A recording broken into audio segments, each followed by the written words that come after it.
ఒరే పెద్దోడా చిన్నోడా, అభికి ఇష్టం లేదేమో, వదిలేండ్రా. ఏంటభి, వసు నీతో తీసుకెళ్ళొచ్చు కదా, తోడుగా ఉంటుంది. మొదటిసారి నువ్వు ఓణిల ఫంక్షన్ చేస్తున్నానని టెన్షన్ పడుతున్నావు కదా. అలాంటి ఫంక్షన్లో భాస్కర్ అఖిల్ కన్నా వసూయే నీకెక్కువ హెల్ప్ అవుతుంది. తీసుకువెళ్ళు. ఓకే అమ్మా.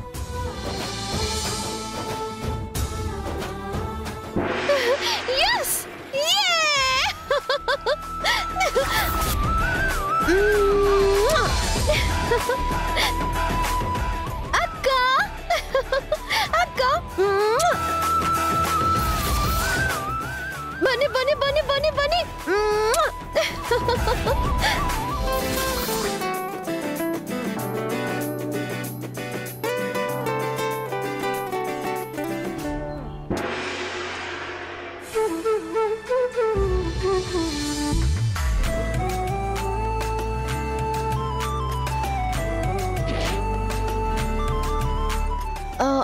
అయ్యో అత్తయ్య, నేను బయటికి వెళ్ళి పని అంటే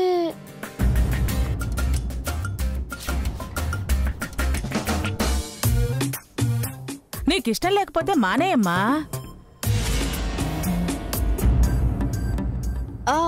అలా కాదు పిన్ని, మీ అందరికీ ఇష్టమైతే నాకు ఇష్టమే. నీతో పనిచేయించాలని కాదమ్మా, అభికి తోడుగా ఉంటావని చెప్తున్నాను. ఈవెంట్స్ రోజు ఉండవు కదా వసు. ఉన్నప్పుడు అభితో వెళ్ళు, లేనప్పుడు ఇంట్లోనే ఉండు. సరే అత్తయ్య, మీరు చెప్పినట్టే చేస్తాను.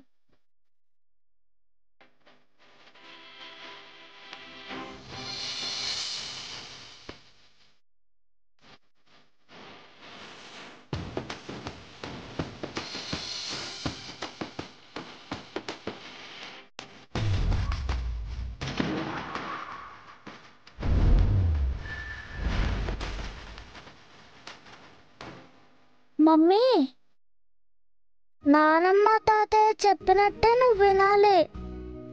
డాడీకి హెల్ప్గా ఉండాలి.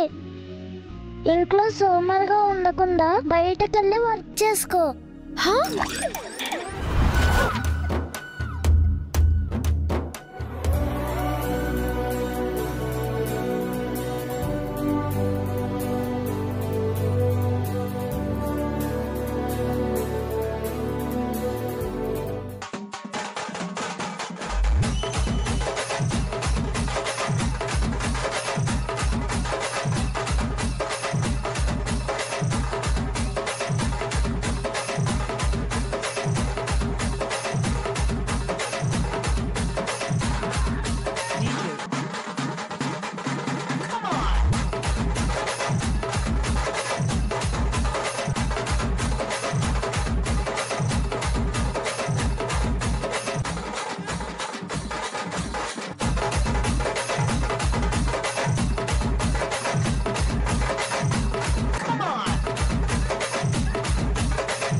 ఆపేశారా? అది సారీ. సారీ ఎందుకు? నేను ఇలా పిచ్చి గంతులు వెయ్యకుండా ఉండాల్సింది. తప్పేముంది, ఆనందాన్ని ఎలాగైనా ప్రకటించవచ్చు. అంటే మరి చిన్నపిల్లలా ప్రవర్తించానేమో. అది కూడా తప్పు కాదు. అప్పుడప్పుడు మనలోని పసితనాన్ని, బాల్యాన్ని గుర్తు చేసుకోవాలి. ఎదిగేటప్పుడు బాధ్యతలు మీద పడుతుంటాయి కాబట్టి ఎప్పుడో ఒకసారి ఇలా ఆ బరువు దించుకోవాలి. మీరేమనుకోలేదు కదా? నేను ఇంతలా చెప్తున్నా ఇంకేమనుకుంటాను? Anyway congratulations. బన్నీతో చెప్పించడం చాలా బాగుంది. అమ్మ నాన్న ఒప్పుకున్నారు. బావగారు, పావని అక్క, అఖిల్, హారికలు కూడా హెల్ప్ చేశారు. అందరినీ కూడగట్టుకున్నారన్నమాట. నైస్. Thank you. ఇదే టీమ్ స్పిరిట్తో వర్క్ చేయండి. అలాగేనండి. నేను ఈ ఫంక్షన్లో మీరేం చేయాలనుకున్నా ఫంక్షన్లోనే చేయండి. ఇప్పుడు నాకు చెప్పాల్సిన అవసరం లేదు. అది కాదండి, ఒక్కసారి మీపై నాకు నమ్మకం ఉంది.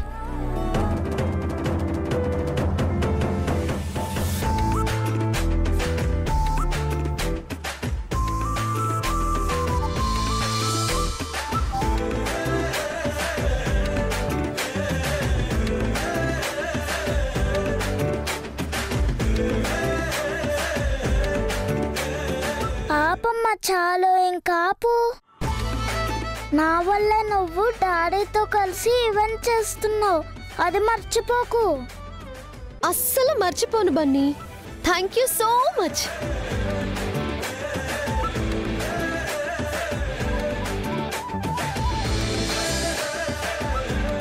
మరి నాకు ఇస్తా అన్నది? అన్నీ ఇస్తాను. ఇవ్వలేదనుకో మళ్ళీ నీకు హెల్ప్ చేయను. బెదిరిస్తున్నావా? ముందుగా వార్నింగ్ ఇస్తున్నాను.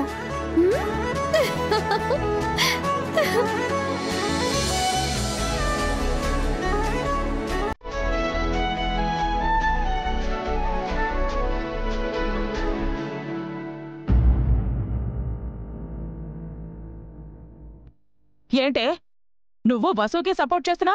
చెప్పానుగా, వసు అక్క బయటికి వెళ్తే నేను కూడా బయటికి వెళ్ళి జాబ్ చేయొచ్చని. నువ్వు నీ జాబ్ పిచ్చి. జాబ్లో ఏముంది? ఈ ఇంట్లోనే అసలు మజా ఉంది. ఇంట్లో ఉండి ఉండి ఉండి నీకు అలా అనిపిస్తుంది. ఆ? ఓసారి బయటికి వెళ్ళి చూడు, ప్రపంచమేంటో తెలుస్తుంది. అది కాదే. ఇంకేం చెప్పకండి ఆంటీ, మీలా నేను ఇంట్లో ఉండలేను. బయటికి వెళ్ళి నేనేంటో ప్రూవ్ చేసుకుంటాను.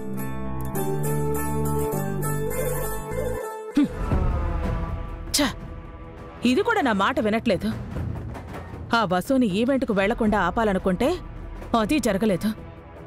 కనీసం అది చేసే ఈవెంట్లో అయినా ఏదో ఒక అపశృతి జరిగేలా చేయాలి. అప్పుడు చచ్చునో బయటికి పంపించరు. ఆ పంచేయాలి. ఎస్.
ఓకేనా అండి?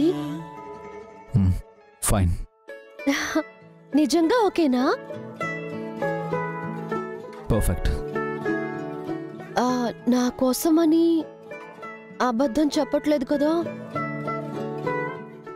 లేదు, పెళ్ళికి ముందు మీరు ఎలా ఉండేవారో ఇప్పుడు కూడా అలాగే ఉన్నారు. మీలో ఇంత ఎక్సైట్మెంట్, ఎంతూజియాజం ఉందని ఇప్పటి వరకు నాకు తెలీదు. నిన్నటి నుంచి మిమ్మల్ని అబ్జర్వ్ చేస్తున్నాను. చాలా యాక్టివ్ అయ్యారు. మీకు ఇంత ఇంట్రెస్ట్ ఉందని నాకు ముందే ఎందుకు చెప్పలేదు? ఎలా చెప్పాలండి? పెళ్ళికి ముందు వేరు, పెళ్ళి అయిన తర్వాత వేరే కదా. అది నిజమే. నేనే నోటీస్ చేసి ఉండాల్సిందే. లేట్ చేశాను. పర్లేదండి, ఇప్పుడు కలిసి వర్క్ చేయబోతున్నాం కదా, చాలా సంతోషంగా ఉంది. నేను వర్క్లో సెట్ అయితే మాత్రమే కంటిన్యూ చేయండి. సెట్ కాకపోతే మొహమాటం లేకుండా వద్దు అని చెప్పేసేయండి. నన్ను మీ జోష్ చూస్తుంటే మీ పక్కన నేను సెట్ అవుతానో లేదో అని నాకే డౌట్గా ఉంది. మీరు మరీ నన్ను మాసేస్తున్నారు. నేను మీకంటే గొప్పదాన్నేం కాదండి. అలా ఎందుకు అనుకుంటారు? మీకు మ్యూజిక్ తెలుసు, డాన్స్ తెలుసు, మొక్కలు పూల గురించి కూడా తెలుసు, పిల్లల్ని ఎలా పెంచాలో తెలుసు, ఇంటి పనులు వంట పనులు కూడా తెలుసు.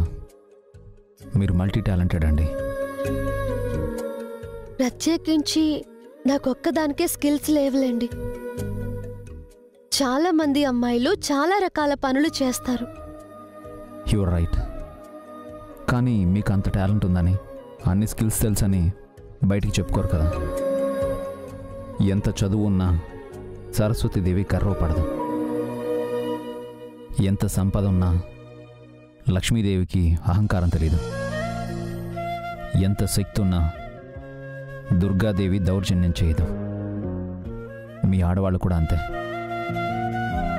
చాలా వరకు పైకి చెప్పుకోరు, చెప్పి గొప్పలకు పోరు. మీరు కూడా నేను అడిగే వరకు సైలెంట్గానే ఉన్నారు. నేను అడిగిన తర్వాతే మీరు రెస్పాండ్ అయ్యారు. పెళ్ళైతే ఆడపిల్లలకి కొత్త జీవితమే.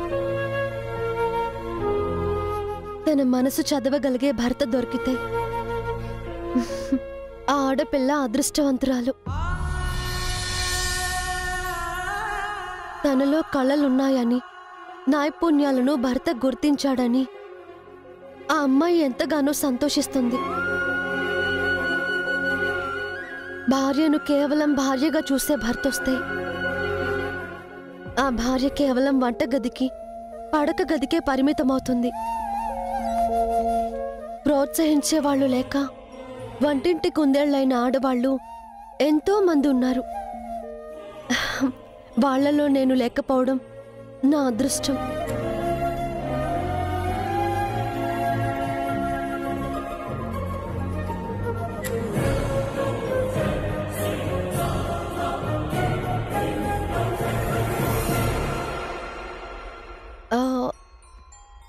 సారీ అండి, బోర్ కొట్టిస్తున్నానా? నో,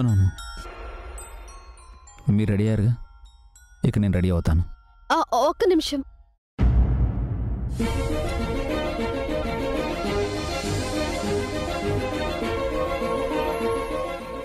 మీకు డ్రెస్ తీసి పెట్టాను.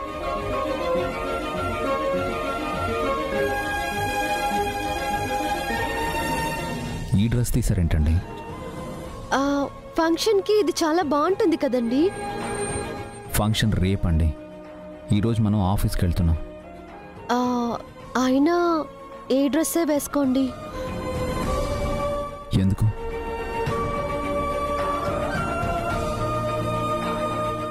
నా డ్రెస్కి మ్యాచ్ అవుతుందని.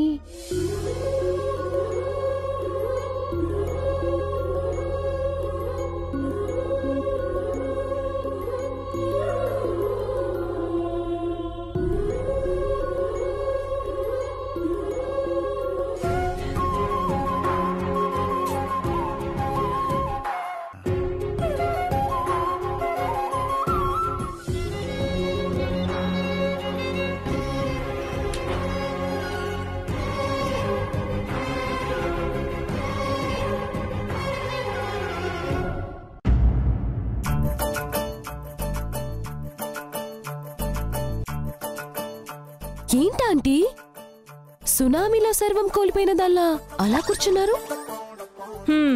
ఏంటోనే ఈ మధ్య నా పాచికలు ఏవీ పారటం లేదు. ఏది ముట్టుకున్నా షాక్ కొడుతోంది. ఆకలితో అల్లాడిపోతున్నాను. నైట్ సగం డిన్నర్ మీరే తిన్నారుగా, ఇంకా ఆకలేంటి? ఆకలంటే అది కాదే, ఈ ఇంట్లో పుల్లలు పెట్టి గొడవలు పడుతుంటే నా కడుపు నిండిపోతుంది. మీ అత్తయ్యేమో మంచిగా మారిపోయింది, నాకేమో పని లేకుండా పోయింది. నా వైపున్న నువ్వు కూడా నిన్నట్టుండి పార్టీ మార్చేశావు.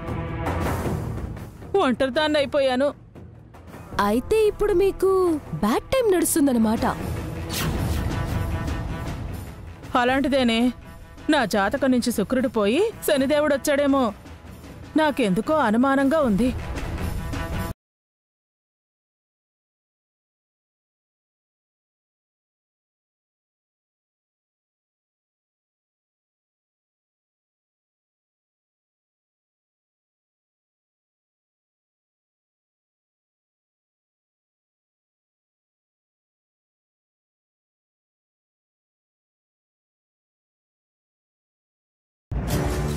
నీకు దానిలో అందం కనిపిస్తోంది, నాకేమో ఐడియా కనిపిస్తోంది.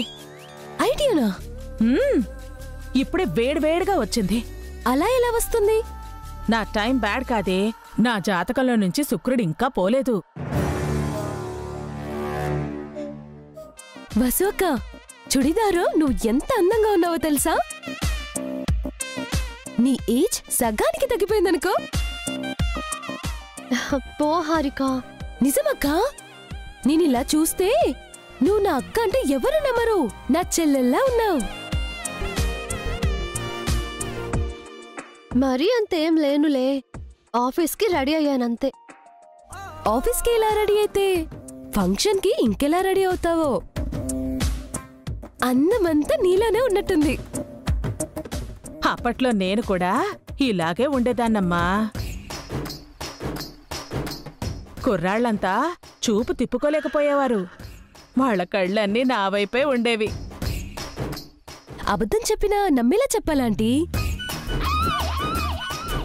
నిజమేనే, ఇప్పుడంటే మిస్ ఇండియా, మిస్ యూనివర్స్ పోటీలొచ్చాయి కానీ అప్పట్లో నాతో పోటీ పడే అందం ఎవ్వరికీ ఉండేది కాదు. అప్పుడు అంతందంగా ఉంటే ఇప్పుడెందుకు ఇంత మందంగా తయారయ్యారు? మందమేంటే మందం, కాస్త బొద్దుగా ఉన్నాను అంతే. అప్పట్లో మహానటి సావిత్రి గారు ఉండేవారు కదా, అలా ఉన్నాను. హారిక, నేను ఇప్పుడే వస్తాను. ఏంటే ఏంటే దాని ముందు నా పరువు తీసావు? మీకు ఈ అందం పిచ్చింటాంటీ? నమ్మవే, నేను నిజంగా అందగత్తనే. ఆ గొడవ వదిలేసేయండి ఆంటీ.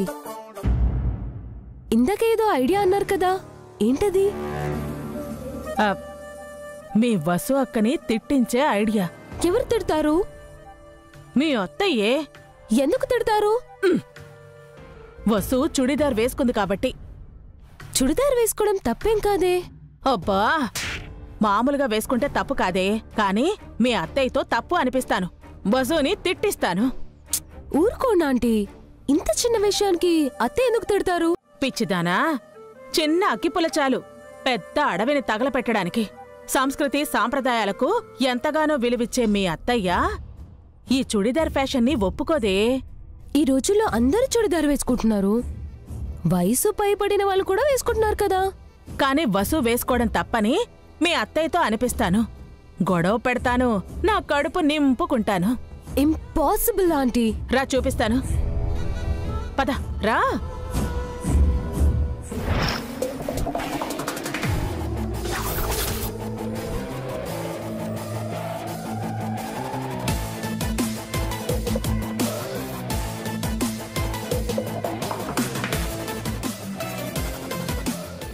చాక్లెట్స్.